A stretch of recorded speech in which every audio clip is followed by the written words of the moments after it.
নমস্কাৰ বন্ধু বান্ধৱীসকল, স্বাগতম জনাইছোঁ জব লাভাৰ্ছৰ আজিৰ ভিডিঅ'লৈ। আজি লৈছোঁ আপোনালোকলৈ এটি বিশেষ খবৰ।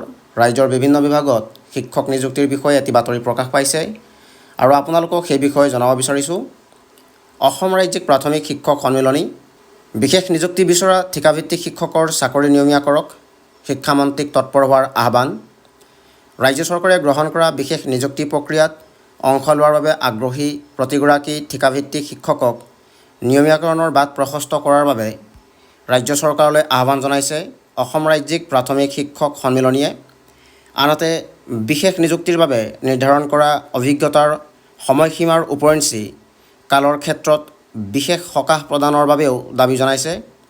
সন্মিলনীৰ ভাৰপ্ৰাপ্ত সভাপতি নীলাক্ষী গগৈ আৰু প্ৰধান সম্পাদক ৰাতুল চন্দ্ৰ গোস্বামীয়ে কয় যে যিদৰে প্ৰাপ্য আৰু অধিকাৰ সকলোৱে বিচাৰিব পাৰে, সেইদৰে অন্যায়ৰ বিৰুদ্ধে প্ৰতিবাদ কৰাৰো অধিকাৰ সকলোৰে আছে। কাৰো স্বাধীনতাত কোনেও হস্তক্ষেপ কৰাটো উচিত নহয়। সেয়েহে বিশেষ নিযুক্তি প্ৰক্ৰিয়াত অংশগ্ৰহণৰ বাবে আগ্ৰহীসকলক অতি শীঘ্ৰেই নিয়মীয়া কৰাৰ বাবে শিক্ষামন্ত্ৰীক তৎপৰ হ'বলৈ আহ্বান জনাইছে। আনহাতে কোনো আইনী প্ৰক্ৰিয়াই বিলম্ব কৰিলেও এই শিক্ষকসকলৰ ক্ষেত্ৰত 2023 বৰ্ষত অৱচন পেপাৰত স্বাক্ষৰ কৰা দিনাৰে পৰা অথবা বিজ্ঞাপন প্ৰকাশৰ দিনাৰে পৰা কাৰ্যকৰী হোৱাকৈ নিযুক্তিৰ ব্যৱস্থা কৰিবলৈ দাবী জনাইছে। নিযুক্তিত যিমানেই বিলম্ব হ'ব, সিমানেই শিক্ষকসকল আৰ্থিক লোকচানৰ সন্মুখীন হ'ব।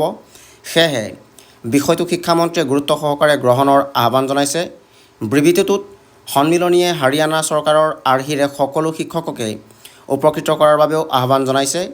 আনহাতে দৰমহাৰ ক্ৰম ৰক্ষা কৰিহে নিয়মীয়াকৰণ কৰাৰ বাবে অপেক্ষাৰত সকলো শিক্ষকৰ সমস্যা সন্দৰ্ভত আলোচনাত বহি এটা সহমত স্থাপনৰ বাবে দাবী জনাইছে। বন্ধু বান্ধৱীসকল, ভিডিঅ'টি চাই কেনে পালে জনাব আৰু যদি ভিডিঅ'টি চাই ভাল লাগিল আৰু ভিডিঅ'টিয়ে আপোনাক অকণমান হ'লেও সহায় কৰিছে তে লাইক আৰু শ্বেয়াৰ কৰি দিব আৰু এনে কিছু নতুন নতুন চাকৰিৰ বিষয়ে জানিবলৈ মোৰ লগত জড়িত হৈ থাকিব আৰু মোৰ চেনেলটিক ছাবস্ক্ৰাইব কৰি ল'ব। এনে কিছু নতুন নতুন চাকৰিৰ বিষয় লৈ পুনৰ এটি নতুন ভিডিঅ'ত লগ পোৱাৰ আশাৰে ধন্যবাদ।